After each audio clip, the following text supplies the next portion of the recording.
అయితే మా ఇంటి పక్కన ఆయనే ఆ వాక్యం రాస్తాడని పెండేసేవాడు, మొత్తం పెండేసేవాడు. ఉదయాన్నే చూస్తే వాక్యం కనపడేది కాదు. మా నాన్నగారు మళ్ళా నీళ్లతో కొట్టేవాడు, మత్తుగా తుడిచేవాడు, మళ్ళీ కనపడాలి వాక్యం అని.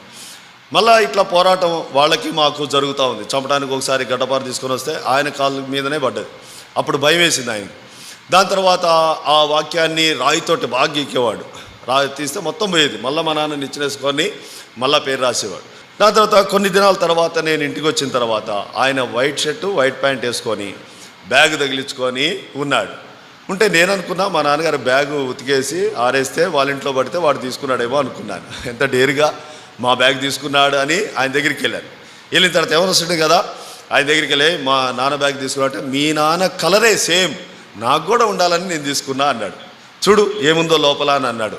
ఏముందంటే బైబిల్ తీసి ఇట్లా చూపించాడు. అరే హిందూ వాక్యాన్ని పెండేసిన ఆయన, వాక్యాన్ని గీకిన ఆయన,